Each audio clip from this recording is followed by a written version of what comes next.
Hola, buenas tardes a todos. Mi nombre es Andrea Massa. Nos hemos demorado un poquitito en el comienzo de este taller, pero bueno, la charla que tuvimos creo que fue por demás interesante y también a modo introductorio y creo que nos va a ayudar un poquito en el análisis de estos casos que vamos a ver ahora. Me acompañan Eugenia Gibovaz y la farmacéutica Eugenia Gibovaz y la farmacéutica Mariela Sánchez Laurino, con quienes hemos trabajado estos casos para presentarles y exponer, digamos, esta nueva modalidad de tratamiento para el cáncer, terapias dirigidas y inmunoterapia. Cuando quieran la presentación. Bueno, como les decía, vamos a hablar de la inmunoterapia y la terapia dirigida en tratamientos oncohematológicos. Vamos a hacer un poquito interactivo este taller. Si logro pasar. Ahí está. Si capturan la imagen con el celular, se van a encontrar con una pregunta. Por favor, Javier, si le puede dar un enter.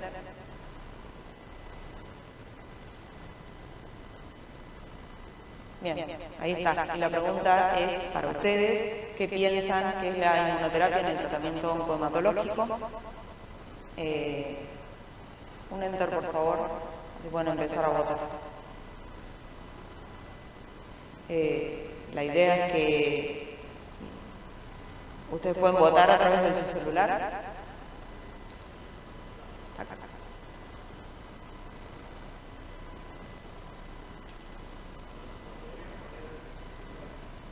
Vamos. ¿Podrían volver a poner la presentación? Ya después le tomamos la mano y...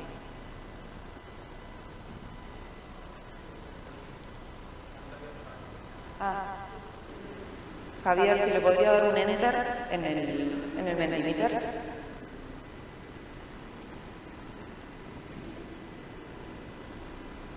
Ahí está. Ahí. Bueno, nada, puede fallar. La respuesta correcta es esta. Es un tipo de tratamiento que actúa sobre la respuesta inmune del paciente, ¿sí? Luego vamos a ver, a medida que avancemos en los casos, otro tipo de estas nuevas terapias que involucran otro mecanismo de acción. Si podemos volver a la presentación, ya continúo y empiezo con el primer caso. El primer caso es el de Carlos, un paciente de 61 años sin obra social que viene a nuestro hospital consultando por una lesión en su brazo derecho, papulosa, de bordes irregulares, violáceos, que le produce prurito, dolor y sangrado ante el mínimo traumatismo. Luego de una biopsia, un PET y análisis de mutación BRAF, se arriba al diagnóstico de melanoma estadio 4, con metástasis ósea y con el marcador BRAF no mutado. Esto fue 6 meses después de la consulta, ¿sí? Comienza inmediatamente con un esquema clásico de carboplatino paclitaxel, en el que presenta los efectos adversos esperables, neuropatía, neutropenia, mucositis. Continúa con el tratamiento, luego de los 2 primeros ciclos hace un ataque de control que podría ser indicativa de una progresión. Se continúa el tratamiento por no tener otro disponible y cuando finaliza los 6 ciclos de tratamiento se vuelve a hacer un ataque de control y se encuentra que el nuevo diagnóstico es un melanoma estadio 4 progresado. En ese momento habíamos recibido una donación de pembrolizumab, así que en ese momento estamos hablando 3 meses después, estamos en julio del 2021 y ya se había iniciado el pedido al Banco de Drogas de la provincia de Buenos Aires de esta medicación. Entonces decidimos iniciar con esta medicación prestada y para el segundo ciclo ya el Banco de Drogas había entregado la medicación y bueno, ahora sigue con su tratamiento habitual cada 21 días, 200 miligramos de pembrolizumab. Presentó como único efecto adverso una toxicidad cutánea grado 1 y bueno, nada, está en excelentes condiciones, ¿no?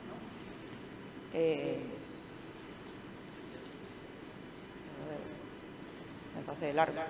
Bueno, el primer análisis que quería hacer es respecto al diagnóstico. El gen BRAF es un oncogen que produce una proteína que ayuda a controlar la reproducción celular, activándola según sea necesario.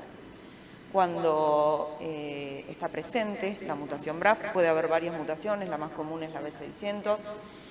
La proliferación celular se ve descontrolada, esto se ve en el gráfico del medio. Los inhibidores BRAF lo que hacen es, de alguna manera, ayudar a controlar y a volver al, digamos, causa habitual de la reproducción y proliferación celular. La mutación BRAF puede ser hereditaria o adquirida. Las adquiridas son también conocidas como somáticas, son mucho más comunes y se detectaron en el 50% aproximadamente de los casos de melanoma. Con respecto a la inmunoterapia, ¿cómo funciona? Nosotros tenemos una célula T que tiene receptores mediante los cuales se une a un antígeno situado en la célula tumoral, pero también tiene otro tipo de proteínas, de receptores, que son proteínas llamadas proteínas de punto de control, y estas proteínas de punto de control pueden ser activadoras o inhibidoras. La activación, en este caso esta célula T tiene una proteína PD1, es una proteína inhibidora. Cuando un ligando se une a esta proteína, interfiere con el normal funcionamiento de la célula T y se impide la destrucción de la célula tumoral. ¿Qué pasa cuando administramos un fármaco anti-PD1 o anti-PDL1? Rompemos esta unión, o sea, inhibimos la inhibición de este receptor PD1 y la célula T puede ejercer su normal funcionamiento, causando la apoptosis celular, la muerte de la célula tumoral. Bueno, a ver, probemos ahora si funciona. Ahí está.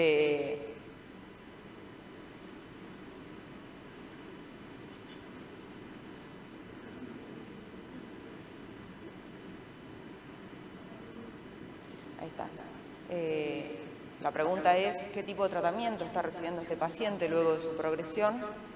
Después de este breve análisis que hicimos.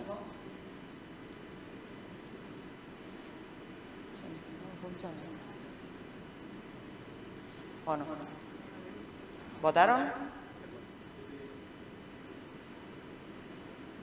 ¿Puedo apretar? No, sí, pues tendría que aparecer el resultado de la votación. Bueno, no nos está funcionando. Bueno, charlémoslo. ¿Qué les parece que está recibiendo este paciente? ¿Está recibiendo una terapia dirigida o una inmunoterapia? ¿Alguien sabe algo del pembrolizumab? El pembrolizumab es... ¿Podrías volver a la presentación, por favor?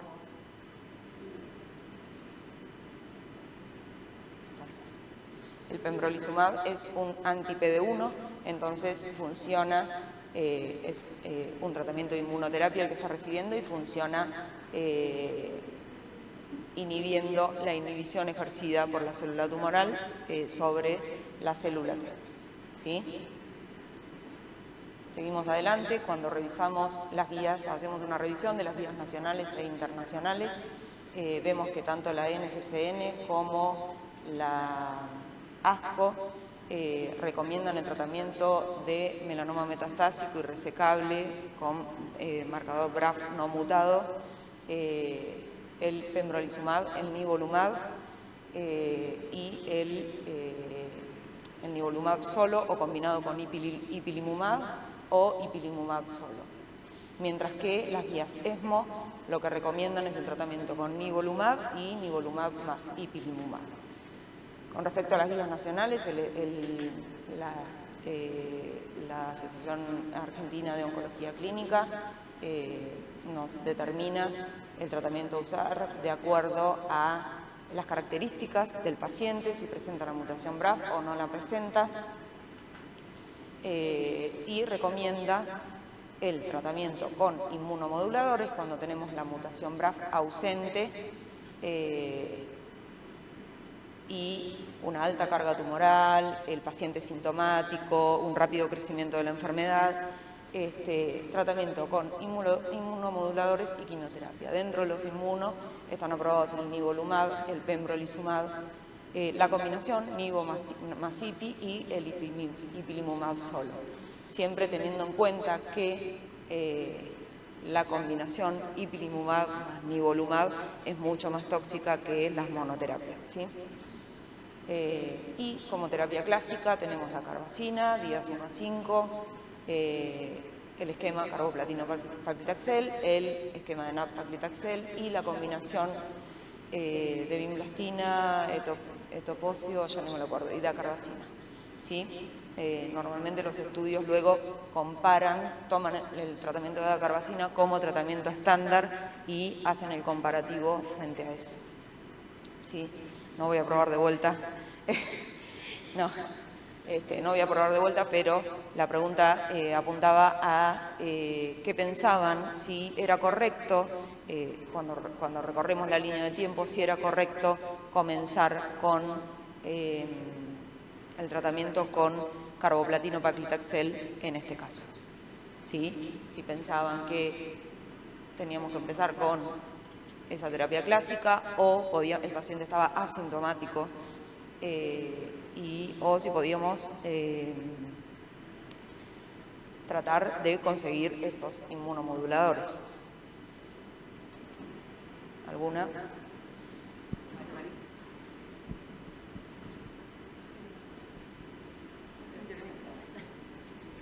No, yo creo, bueno, ahí creo que vas a hablar de eso, pero por ahí se relaciona con la accesibilidad que tengan. Por ahí a veces el tratamiento que uno le quisiera dar a todos los pacientes no está disponible para todos y eso hace que uno tenga que seleccionar de alguna manera, ¿no? Cómo va a seguir con cada uno.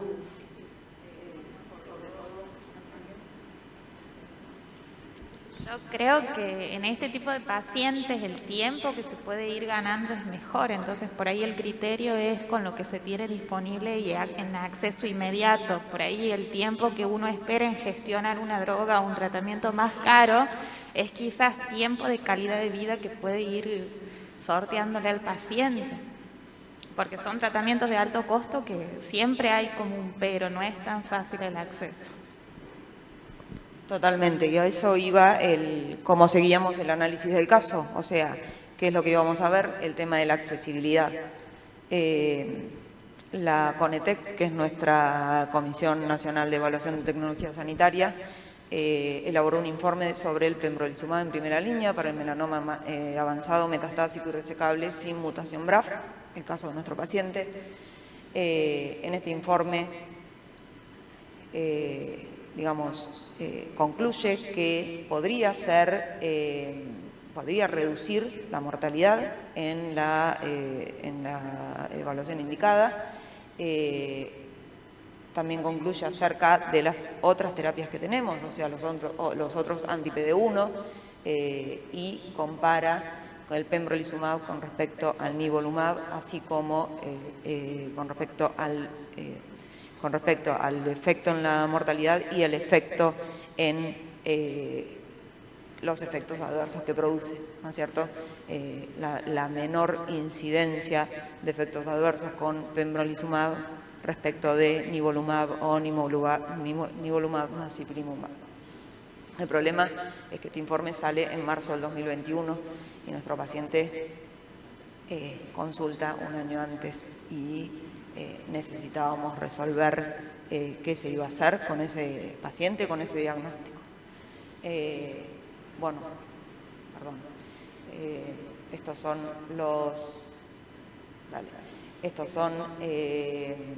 las conclusiones del informe respecto al pembrolizumab, en función de la evidencia, beneficio, el impacto económico, la equidad y la salud pública, y terminan recomendando una cobertura nacional sujeta a la aplicación de distintas condiciones, entre ellas la condición del paciente, la condición clínica del paciente y que el paciente se encuentre con un ICOG entre 0 y 1. Bien, entonces, en nuestro caso queda claramente definido que nuestro problema fue un problema de accesibilidad, ¿sí?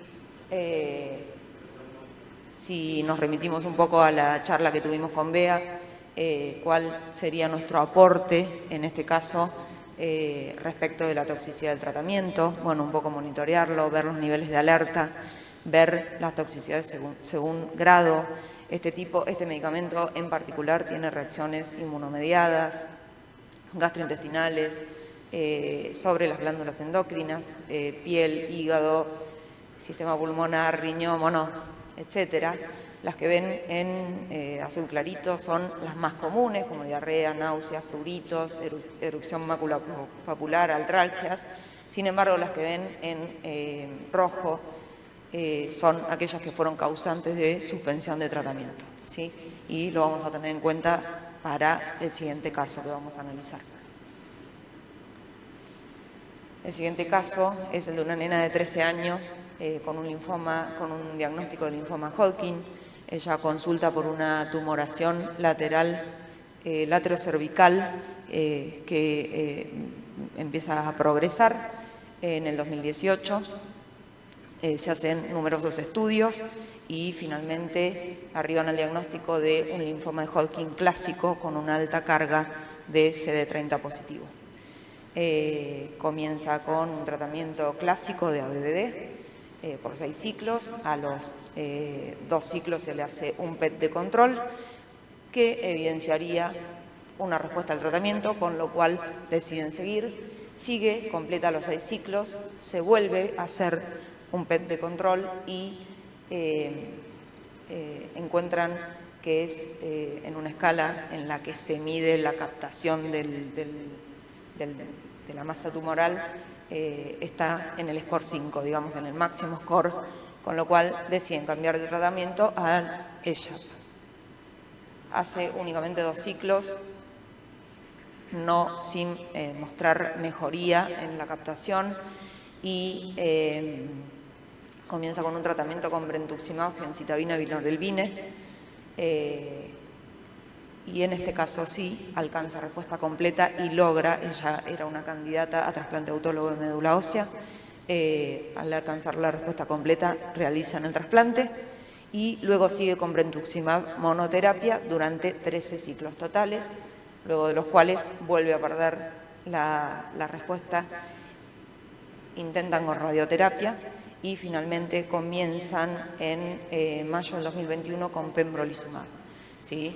Una serie de tratamientos, estaríamos como en la última instancia, Mariela me va a corregir en todo caso si me estoy equivocando. En julio del 2021 encuentran hallazgos de laboratorio compatibles con hipertiroidismo e hipofisitis, que si recuerdan los efectos adversos eran uno de los causantes de suspensión de tratamiento. La consulta con endocrinología infantil decidieron, todo el equipo decidió, hacer un monitoreo exhaustivo, un control estricto, pero no suspender el tratamiento y seguir. Cuando analizamos este caso, la primera línea de tratamiento es el ABVD, el doxorubicina, bleomicina, vinblastina, dacarbazina, el ABVD que conocemos todos. Esta paciente, como les dije, era candidata a trasplante. Cuando no muestra respuesta, hace el protocolo EYAP, que era el indicado por Gatla, y arranca una tercera línea de brentuximab, que en ese caso era digamos, es un anti-CD30 que estaba aprobado para tratamientos de linfoma de Hodgkin clásico que habían sido refractarios a 2 tratamientos clásicos anteriores. Mientras que para la misma época el pembrolizumab también había sido aprobado, pero requería 3 líneas fallidas, digamos, de tratamiento, con lo cual ella no podía acceder a este tratamiento, ¿sí? En octubre del 2020 sí aprueban el pembrolizumab luego de 2 líneas refractarias en función del estudio Keynote 204, en el cual, bueno, la línea azul es el pembrolizumab con respecto a brentuximab en linfoma Hodgkin clásico. Y bueno, este estudio fue el que determinó que se aprobara, incluso que se aprobara en pediatría. Bueno, una de las cosas que hablábamos el otro día con Marcela era este tema de que en pediatría no tenemos muchos datos para estos tratamientos, ¿no es cierto? Con respecto a la toxicidad, bueno, habíamos comentado que había presentado hipofisitis mediada o sea, en el tratamiento con pembrolizumab, sin hallazgos clínicos. Los hallazgos clínicos son alteraciones de los niveles de sodio y de cortisol, normalmente, ¿no? Pero, bueno, estos son los reportes que se han encontrado de hipofisitis por pembrolizumab. Momentáneamente seguimos con este tratamiento y, como les decía, con control estricto, pero sin suspender. Bueno, voy como rápido. Espera, si querés, al final hacemos la pregunta. Bueno, el tercer caso es un paciente de 65 años, Claudio, que tiene una leucemia amiloide crónica, es un paciente con obra social, que, bueno, nada, consulta al servicio de hematología, se lo diagnostica, tiene los estudios citogenéticos que avalan el diagnóstico y comienza con un tratamiento con imatinib, que, bueno, también los habían mencionado en la charla anterior como tratamiento estándar para la LNC. Estamos hablando de octubre del 2010. Un tratamiento con imatinib 400 miligramos por día. Transcurrido un año, presenta respuesta molecular menor. Digamos, la respuesta en la leucemia amiloide crónica, lo que se hace es evaluar la respuesta molecular en función de, bueno, ahora les voy a explicar qué es eso de la proteína BCR-ABL que se cuantifica, digamos. Pero bueno, el seguimiento del tratamiento es por la respuesta molecular, presenta respuesta molecular menor y las hematólogas deciden aumentar al doble la dosis y darle imatinib 800 miligramos por día. Un año después, el paciente presenta respuesta molecular mínima y se cambia a nilotinib, a pesar de que el nilotinib tiene, digamos, estaría como contraindicado para pacientes que tienen trastornos vasculares. Olvidé decir que este paciente era EPOC, fumador, diabético e hipertenso. Pero bueno, con el nilotinib alcanza una respuesta molecular mayor que sostiene durante 4 años y la pierde en abril del 2016. Rota el tratamiento a dasatinib, que también está contraindicado para pacientes que tienen trastornos pulmonares, así que también fue pobre con control estricto. Nunca alcanzó respuesta, siempre presentó respuesta molecular menor y en abril del 2019 comienza con ponatinib 45 miligramos día, uso compasivo hasta aprobación. Bueno, la verdad, el sobreviviente le dice. Este tipo de terapia, bueno, les hago la pregunta, este tipo de terapia ustedes, si alguno sabe si es terapia dirigida o inmunoterapia. Ahí está. Terapia dirigida. Muy bien. Bueno, ¿qué es esto de la BCR-ABL que les decía? Bueno, la leucemia amiloide crónica en realidad lo que presenta es un cromosoma Filadelfia. Ese cromosoma Filadelfia produce la yuxtaposición de dos genes que se traducen en esta proteína BCR-ABL que tiene actividad tirosinquinasa. Entonces esta proteína lo que va a hacer es fosforilarse a partir de un ATP y va a iniciar una vía de señalización que va a terminar en una reproducción descontrolada de la célula. Cuando, por esto mismo, ¿no? por tener estos rearreglos. ¿Qué es lo que hacen estos inhibidores de tirosinquinasa? Inhiben la unión del ATP con la proteína BCR-ABL y de esta manera logran controlar la unión de ATP llevando a la apoptosis celular. Bueno, cuando analizamos un poco toda la secuencia de tratamiento que realiza el paciente, vemos que en el 2011 el nilotinib fue aprobado por la FDA versus imatinib para el tratamiento de este tipo de pacientes. No sé si llegan a ver, pero hay tres curvas. La curva superior tiene una pauta de 300 miligramos 2 veces por día de nilotinib. Es una pauta que se da para pacientes que se les llama vírgenes de tratamiento, o sea, vírgenes en el sentido que nunca tomaron un inhibidor de tirosinquinasa. La segunda, que está en naranjita, sería la nuestra, 400 miligramos cada 12 horas, y la que está en azul es celeste, es el tratamiento con imatinib. Acá lo que se ve, no se evalúa enfermedad, el libro de progresión, sino lo que se evalúa es la respuesta molecular. Entonces lo que vemos es un aumento en la respuesta molecular con este tipo de tratamiento. Bien, este tratamiento, como les decía, se aprobó, este estudio salió en el 2011, el paciente si bien tenía obra social y tenía acceso, porque bueno, la obra social termina aprobando, tiene una demora desde que se aprueba hasta que, la obra social se la logra proveer al paciente, ¿no es cierto? Y bueno, los efectos secundarios raros pero serios asociados a eventos adversos vasculares, indicando que tiene que ser usado con cuidado en este tipo de pacientes.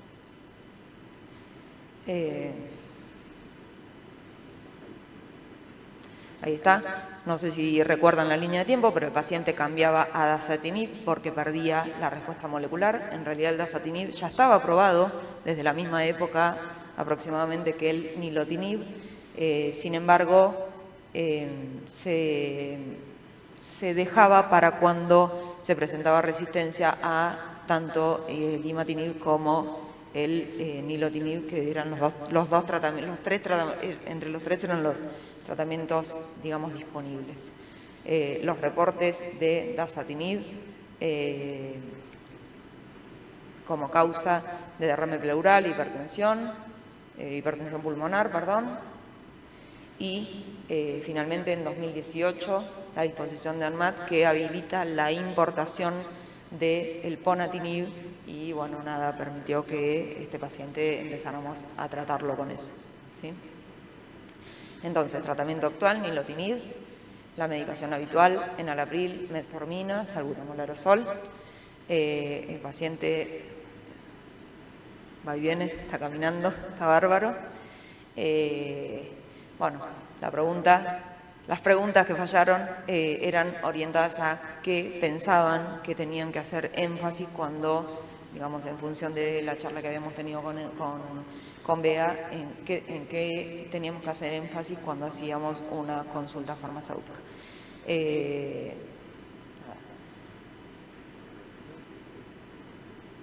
Si podemos poner el video.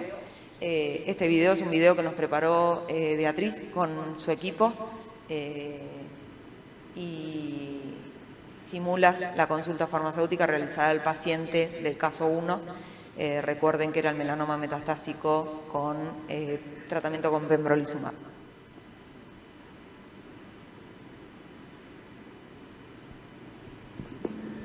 Hola, vamos a hacer la simulación de cómo haríamos la consulta de inicio de inmunoterapia en el paciente de melanoma, en el caso 1.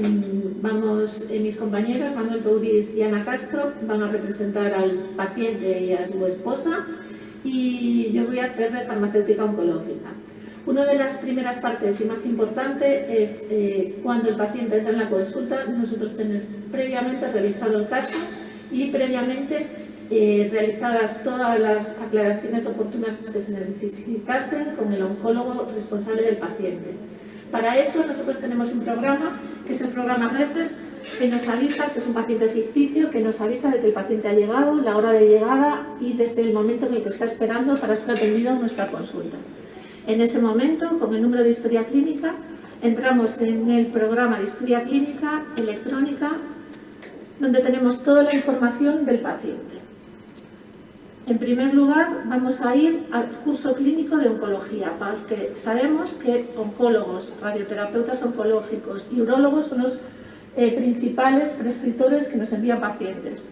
Buscamos en los servicios clínicos donde está oncología, entramos y revisamos el curso clínico. En este caso veríamos que el paciente va a iniciar una línea con pembrolizumab después de haber recibido quimioterapia con carbotaxol y haber progresado. Viene el paciente, por tanto, a un inicio de inmunoterapia y tenemos que comprobar que los valores basales analíticos, entraríamos en el laboratorio y revisaríamos los valores analíticos, son suficientes o son los necesarios para cumplir los criterios de inclusión para poder iniciar el tratamiento, es decir, función hepática y renal normal. Como en el caso no nos habéis descrito otra cosa, entendemos que esto es así. Posteriormente vamos a revisar las prescripciones que el paciente tiene pautadas y vamos a ver si hay posibles intervenciones. Con la inmunoterapia nos importa principalmente tres cosas: registrar antibióticos recientes que haya tenido el amplio espectro en el último mes, que podría ser que no los viésemos en las prescripciones que recoge en la oficina de farmacia. También nos interesaría saber si el paciente toma protectores de estómago tipo IVP. Una vez hemos revisado todo, consideramos que la primera línea, o en este caso, en el caso 1, la segunda línea de inmunoterapia está indicada y financiada en nuestro país y podemos proceder a la dispensación, llamaríamos al paciente. Me gustaría añadir que también vamos a entrevistar al paciente sobre el uso de tratamientos complementarios alternativos que puedan tener alguna interferencia sobre el sistema inmunitario. Otra de las revisiones que hacemos en la historia clínica, si un paciente ficticio no nos lo va a permitir, es revisar la anatomía patológica. Comprobaríamos también el estado de BIRAF en la anatomía patológica. Lógicamente no coincide porque es un paciente ficticio. Y también revisaríamos la progresión, lo veríamos en los estudios de radiología e incluso podríamos ver la imagen si fuese necesario. Todo este proceso de revisión de los datos de la historia clínica lo único que pretende es ser un filtro de seguridad hacia la calidad en la atención a nuestros pacientes.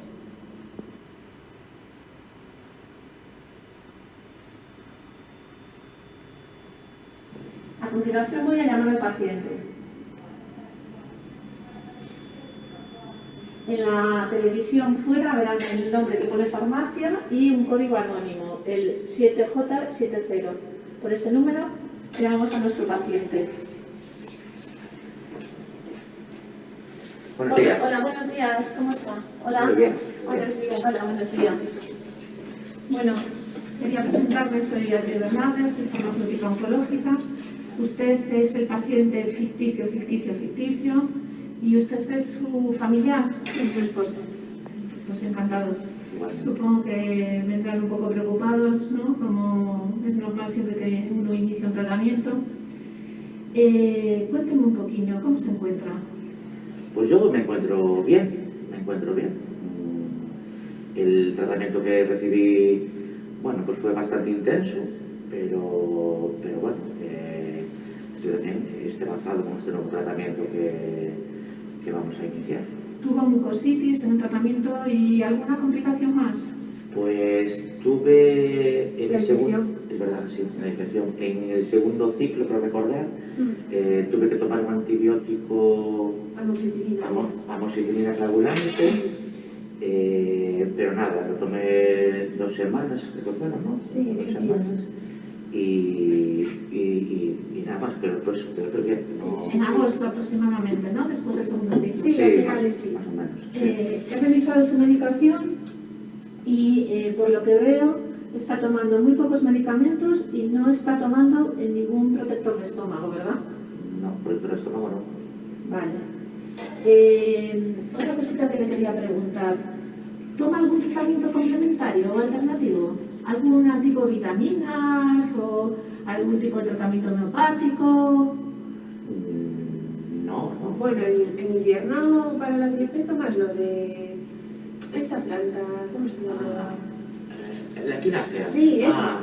Sí, bueno, sí. Suelo tomar equinacia, sobre todo al empezar el invierno, porque dicen que va muy bien para las defensas. Sí, en casa lo tomamos. Sí, y bueno, así lo tomamos toda la familia, Sí. la verdad.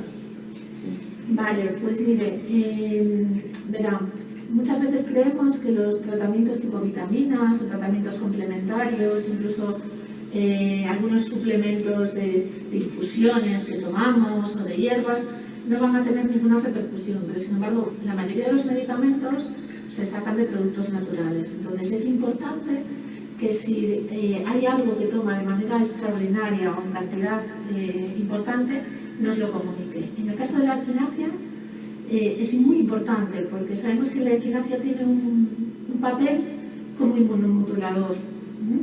Yo ahora mismo no le hago la búsqueda, en condiciones normales me lo apuntaría y lo buscaría, pero es un producto que conozco y entonces no lo voy a buscar. Pero la equinacia, ser inmunomodulador, dado que va usted a recibir un tratamiento nuevo, como ya sabe, que es un tratamiento inmunoestimulante, que es el pembrolizumab, le pediría que mientras esté a tratamiento con pembrolizumab evite tomar equinacia.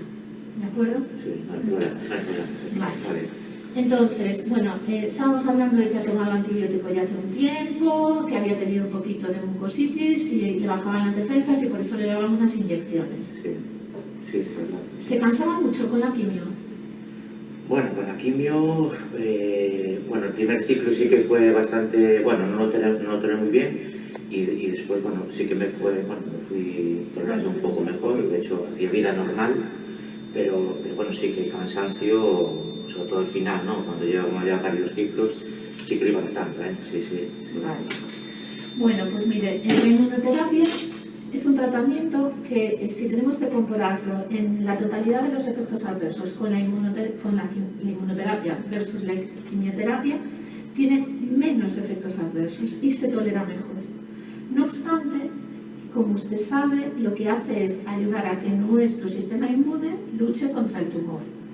Esto quiere decir que vamos a levantar ese freno que tiene el sistema inmunitario para no pasarse de vueltas y podría ser, desafortunadamente, que nuestro sistema inmune fuese excesivo en cualquier tejido o órgano de nuestro cuerpo. Como le decía, esto en el total de los efectos adversos de la inmuno es menor que el de la quimio y esperamos y deseamos que no los tenga, pero sí que debe de conocer esta posibilidad. Los efectos adversos se pueden producir a cualquier nivel, desde a nivel hepático, a nivel gastrointestinal, a nivel de corazón, de pulmón, y esto nos llevaría a tener cualquier tipo de inflamación a nivel de esos órganos, pues desde una neumonitis, una hepatitis, tantos posibles efectos adversos que usted no puede pensar en todos los que puede percibir. Lo que sí tiene que saber es, si en algún momento usted tiene un efecto adverso, aunque sea en el ojo, en cualquier parte de su cuerpo, en la piel, una diarrea que con medidas dietéticas no cede, etc., podemos pensar que la culpa la tiene la inmunoterapia. Por eso ponemos una frase importante que dice, en caso de que usted tenga un efecto adverso exacerbado, debe de acudir por urgencias. ¿Te venía aquí al hospital entonces? Sí, tiene que venir a un hospital. Si usted vive cerca de los hospitales comarcales, también puede, pero siempre a un hospital. Un centro de salud sabe que no le pueden hacer todas las pruebas necesarias para descartar una complicación por inmunoterapia. Tenemos un centro solo de casa. Vale, pues mejor al hospital. Entonces, entendiendo que esto no tiene por qué ocurrir, sabemos que puede ocurrir en diferentes órganos y tejidos. ¿Qué protección tenemos? El acudir de manera temprana al hospital y además acudir con esta tarjeta, que es una tarjeta que deben de llevar los pacientes que llevan inmunoterapia. Voy a poner aquí su nombre, ficticio, y el tratamiento que va a llevar, pembrolizumab. Cuando usted entre por urgencias, aparte de comprobar sus datos, que ya van a ver los médicos que usted está con tratamiento con pembrolizumab, van a tener esta advertencia, que les va a alertar que la mayoría de sus efectos adversos van a ser fácilmente tratados con corticoide. Y esto es importante que usted lo sepa. Esto no quiere decir que si usted tiene un efecto adverso demasiado grave, en un momento determinado, grave quiero decir intenso, en un momento dado tengamos que suspender la inmunoterapia. Puede ser que la tengamos que suspender, pero aquí le da una información un poquito práctica que le dice que la inmunoterapia, cuando ha producido un efecto adverso muy intenso, si se tiene que suspender, hay un mecanismo ahí de recuerdo que el tratamiento va a seguir funcionando. Además, este código QR es por si ustedes son personas que necesitan más información, es un código que comunica con información de la Organización Europea de Oncología, con ESMO, una información muy exhaustiva en forma de paciente, fácilmente entendible, que le puede ayudar a entender todo lo que usted tenga de dudas a mayores de las que nosotros podamos contestarle. Entonces, tiene que estar intensamente preocupado por los efectos adversos. No, pueden ocurrir a cualquier nivel. Si son exagerados, viene por urgencias, ¿vale? En este código tiene más información y yo ahora aquí le voy a dejar el teléfono de la consulta de farmacia para que, si tiene alguna duda, no duden en llamarnos. Si usted empieza algún tratamiento que puede dudar si es compatible o no, también le agradecemos que nos llame y nosotros lo dejamos registrado en su historia clínica. ¿Alguna duda? No, en principio no, a ver qué tal los lleva. Y si surge cualquier cosa, pues le llamaremos, sí, claro. Sí. Bueno, pues encantada de conocerles y estamos en contacto para lo que ustedes necesiten. Muchas gracias. Gracias. Hasta luego. Hasta luego.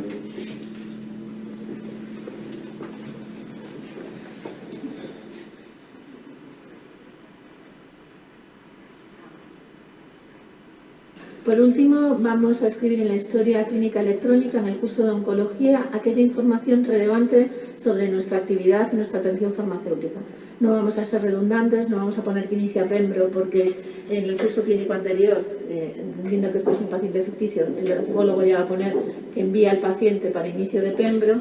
Entonces añadimos la información de que el paciente comprende, el paciente no usa IVPs, no ha utilizado antibióticos de amplio espectro y el comentario que le hacemos sobre la equinacia para poder hacer seguimiento en futuras consultas o si llama por teléfono.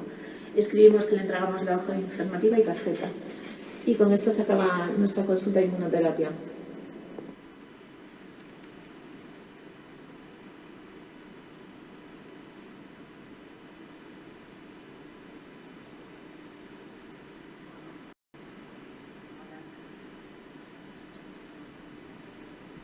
Hola. Bueno, con esto finalizaríamos el taller. Bueno, la idea era dar un pantallazo por ahí práctico de lo que nos vamos encontrando en el día a día, sobre todo cuando estamos en una unidad y venimos siguiendo a un paciente, unos varios, y nos encontramos con este tipo de situaciones. Me parecía que estaba bueno porque se ajustaban precisamente a todo lo que hablaron nuestros disertantes invitados respecto a la actualidad y la realidad de estos nuevos tratamientos. Bueno, no sé si quieren. Yo sé que en Buenos Aires está un poco más evolucionado el trabajo en conjunto con el farmacéutico, porque acá, por ejemplo, en Tucumán, el farmacéutico está como limitado a la preparación de la medicación, a la estabilidad, a la compatibilidad o no, pero no estamos tan vinculados a la consulta farmacéutica con respecto a las interacciones con otros medicamentos. Eso ustedes ya lo tienen mucho más más fluido, más. Nosotros, bueno, no sé si la escucharon a Beatriz cuando comenzó a hablar, que ella mencionó a Eugenia. Eugenia, siendo residente de nuestro hospital, fue a rotar, a trabajar 2 meses en consulta farmacéutica y luego, bueno, quedó de planta en nuestro hospital y armamos el proyecto para la atención farmacéutica a pacientes con quimioterapia oral. El estado del proyecto, el avance del proyecto, nosotros hoy estamos haciendo atención farmacéutica a los pacientes que están con capecitabina. Es real lo que decís, nosotros en general, yo es algo que veo y me parece que tenemos que hacer fuerza por salir, ¿no es cierto?, que siempre los farmacéuticos empezamos por, bueno, lo que más sabemos, que es la farmacotecnia, la elaboración. No puedo negar que me da mucha bronca que todavía tengamos que justificar en muchos lugares la presencia del farmacéutico en ese área y preparando esos medicamentos, cuando está mundialmente, digamos, es mundialmente conocido que eso se centraliza en la farmacia. Acá en Tucumán, por ejemplo, la parte pública, los hospitales, quizás tienen un servicio de oncología con una cabina y un farmacéutico. La parte privada no tiene nada, es como un área que lo abarca enfermería. Nosotros, por ejemplo, hace un par de meses recién hemos entrado con un proyecto de una unidad de fraccionamiento para la parte privada, pero es algo que nos cuesta porque es algo, un nexo entre el médico y la enfermera. O sea, el médico prescribe, la enfermera administra y prepara, pero no entra el farmacéutico, es como que nos cuesta romper esa cultura. Y estamos limitados a la estabilidad, incompatibilidad y nada más, ¿no?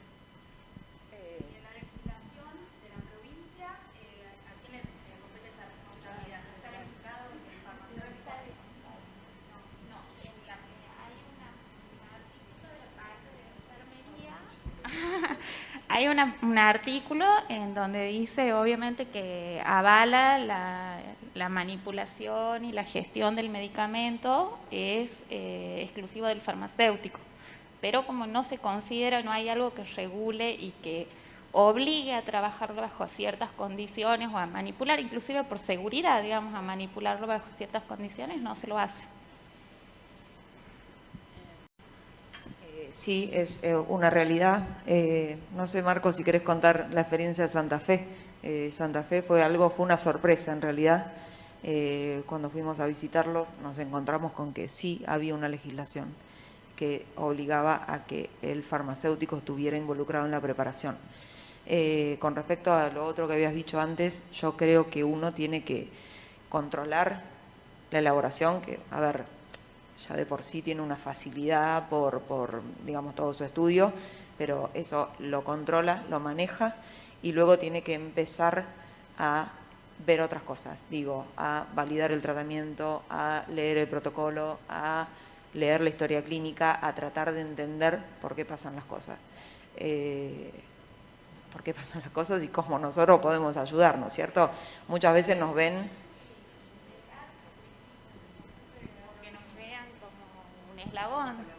Es muy complicado integrarnos a nosotros por ahí cuando ya está el vínculo armado, el circuito armado, ya tradicionalmente cuando no nos hacen participar. Bueno, yo trabajo en la unidad de mezclas de oncología de SEMAFE de Santa Fe. La provincia nuestra está dividida en sur y norte.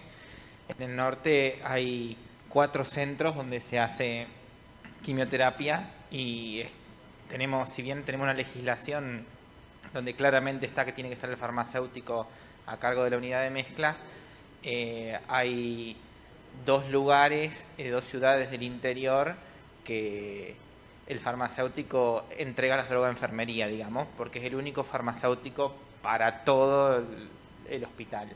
En mi caso, somos 3, yo estoy acá, 3 en los distintos sectores, yo soy el único que está en oncología y me dedico básicamente a eso. Me está faltando, digamos, un colega que haga onco conmigo para poder, digamos, salir a hacer esto que dice Andrea de desligarme un poco de la preparación, teniendo la responsabilidad, pero encargándosela a los técnicos la formulación, y uno puede estar más en la parte asistencial con el paciente. No tuve suerte del proyecto como tienen ustedes. Tuve un planteo al director de hacer la consulta farmacéutica y primero me abrió los ojos como diciendo, ¿y eso? Que jamás le había planteado a él, un farmacéutico, hacer consultorio. Y tenemos un problema con los espacios físicos, en pandemia peor, pero bueno, los oncólogos, yo trabajo con ellos, no estoy siempre con ellos, porque ellos están en otro piso, pero sí yo estoy en enfermería, en el área de infusión, y entrevisto a los pacientes en los sillones, digamos, una cosa informal, ¿no? Que la tengo que acomodar, y sí, cuando los oncólogos tienen consultas puntuales de los tratamientos, sí se dirigen a mí, es como que me buscan, todavía no estoy ofreciendo, me falta, digamos, crecer. Es el primer paso, crear la necesidad y después te van a buscar. Sí. Es de hormiga, la farmacia en conjunto con todo el hospital es un trabajo de hormiga. Nosotras, bueno, nuestro hospital, Ceci es la encargada de lo que es el área de oncología, pero cuando yo hace muchos años empecé a trabajar no había ni farmacia. O sea, había un depósito que lo manejaban administrativo. Entonces nos decían, ¿un farmacéutico qué estudió? Entonces, de a poquito, crear esa necesidad que ahora nos buscan y necesitan de nuestros conocimientos con algunas dudas. O bueno, a veces llamamos para contarles que alguna indicación no está correcta y nos agradecen. Pero son años y años de remarla. Alguna vez escuché eso. ¿Te puedo leer una pregunta, Andrea? Sí, ¿cómo? María Luisa Yostar pregunta, ¿la respuesta Imatinib puede estar modificada por el laboratorio que lo produce? Ella dice, se ha visto cromosoma Filadelfia positivo después de un año dependiendo del laboratorio de Imatinib. Yo no tengo reportes de falla de tratamiento por el laboratorio. Sí, lo que está reportado es falla al tratamiento por alteración, o sea, por mutaciones genéticas en distintos lados de la proteína esta, la BCR, o sea, se generan debido a esas mutaciones distintos rearreglos que hacen que empiece a fallar el tratamiento, o sea, por ejemplo, a imatinib, a nilotinib, entonces directamente los hematólogos, o sea, cuando hacen la determinación genética, lo que ven, o sea, van a buscar la mutación y directamente, bueno, hay una mutación puntual que determina la resistencia a todos menos al ponatinib, entonces directamente ni se gastan en hacer todas las otras líneas de tratamiento. Eso, si lo querés consultar, está en la línea de, no sé quién hizo la pregunta, como para decir... Para María Luisa Yostar. María Luisa, si querés consultarlo en las guías de leucemia amiloide crónica de la Sociedad Argentina de Hematología, ahí lo tenés bien definido. Yo no tengo reporte, no tengo tanto manejo, en primer lugar, con inhibidores de tirosinquinasa, porque les repito, digamos, lo oral que estamos manejando y sobre lo que estamos hoy teniendo control, digamos, en mi hospital, es capecitabina, que es otro tipo de tratamiento. Pero ahí podés encontrar detallado esto del tipo de mutaciones y la resistencia a los distintos tratamientos. Pero tampoco he visto reportes, no sé, el resto del auditorio, reportes respecto a sería biosimilares, ¿no? No es un producto biológico, así que no debería tener problema.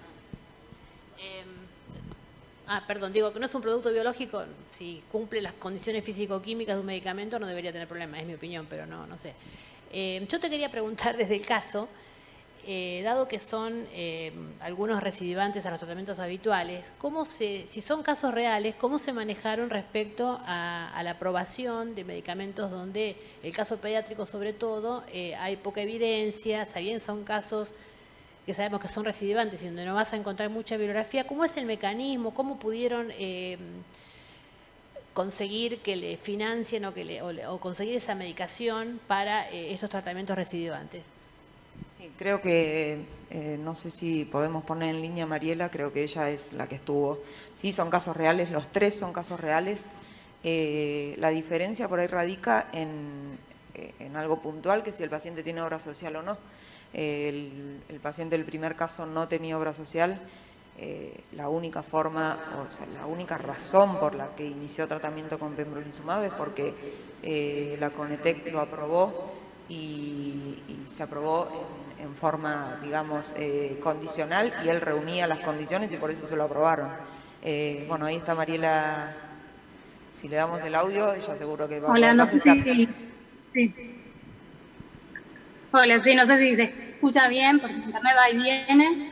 Re interesante todos los casos, y bueno, particularmente el de pediatría que pasó a Gutiérrez, la paciente tenía obra social. Todos los casos de pembro, que son pocos, que están generalmente, linfoma de Hodgkin, tenemos 3 pacientes actualmente. Después tenemos un paciente en cabeza y cuello que es Scoflavel, pero la verdad tuvo muy buena respuesta. Todo obviamente aprobado por el comité, tanto de terapéutica como el de ética del hospital. Porque todo lo que es Scoflavel, obviamente que en realidad todo, es ese solo, pero particularmente los de Hodgkin, lo que tenemos la suerte es que cuando ANMAT lo aprueba, las obras sociales tienen que, obviamente, proveer el tratamiento. Lo que sí, como mostró Andrea, primero con el brentuximab, que la verdad es muy caro, porque es un monoclonal de una terapia dirigida, pero encima conjugado.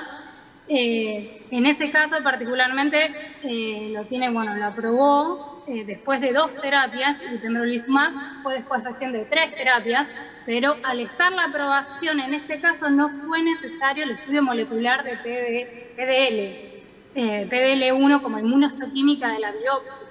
Eso también hay que revisar a veces eso de las aprobaciones. Hay aprobaciones que son con el estudio molecular únicamente, sobre todo esto pasa en adultos, y lo poquito, muy poco que se está usando en pediatría, se está usando con estas condiciones de ya sabemos, 3ª línea, 4ª línea, pero cada vez, como vemos, hace 2 años era después de 3 líneas de tratamiento, ahora después de 2 líneas de tratamiento. O sea, eso depende también de la cantidad de estudios que se está haciendo, que en pediatría siempre hablamos de un nene mucho más chico, porque por suerte no es una enfermedad tan prevalente como en adultos, entonces cuesta más hacer estudios, los estudios son más a largo plazo, porque siempre lo que se evalúa sobre todo es seguridad a largo plazo, porque estamos hablando de población pediátrica.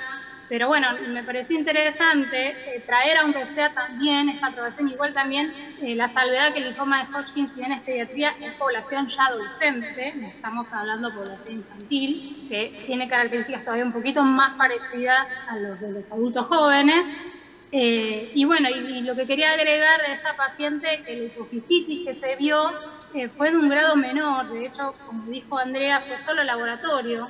Por eso la paciente siguió con el tratamiento, y quizás el paradigma, me parece, con el tema del pembrolizumab y la inmunoterapia, es cuánto tiempo de tratamiento seguir. Sobre todo en pacientes en donde, después de haber tenido tantas líneas terapéuticas quemadas, la única forma de mantener a estos pacientes es con la inmunoterapia. Entonces, por más de que digan que el tratamiento es por 2 años, muy difícilmente el equipo de oncología va a terminarles el tratamiento si esta paciente está teniendo buena respuesta. Y eso es un poquito también a dónde apuntan los estudios, por cuánto tiempo. Normalmente se dice a 21 días por 2 años. La verdad que eso es lo que es un poco difícil, ¿no? Si el paciente viene bien, quizás sí suspende después de 2 años, pero en este caso esta paciente no sé si va a seguir por más tiempo. Esa sería la... Pero bueno, me extendí porque no era la pregunta, estoy más allá. María, yo lo que te quería preguntar, por todo lo que leí, bueno, para poder estar a la altura de presentar tu caso, en realidad no hay más tratamientos disponibles para esta nena, hasta donde claro, leí. No, es que esta sería como la última línea, porque si bien el trasplante autólogo es parte del linfoma de Hodgkin recaída, el brentuximab en realidad también fue aprobado como consolidación post-trasplante, y lo hizo, también lo mismo la radioterapia, y obviamente que es la última alternativa que queda para esta paciente, así que Obviamente también me parece importante el tema de las toxicidades, hablar de escalas y de grados, como para saber bien hasta qué grado uno puede, por ejemplo, todas las itis, ¿no? Todo ya sea neumonitis, en este caso hipofisitis, que quizás es un poco más raro, son más comunes quizás las neumonitis, saber hasta qué punto, no, esto obviamente lo evalúa el equipo de oncólogos, hasta qué punto realmente llegar a suspender o no una medicación que en realidad el riesgo-beneficio, ¿no? La enfermedad que está sosteniendo es mucho más grave. Sí, totalmente. No sé si hay alguna otra pregunta que quieran hacer. Bueno, gracias a todos. Damos por finalizado el taller y bueno, espero que les haya sido útil y que les sea útil en adelante. Al menos como para pensar en un futuro qué es lo que queremos hacer.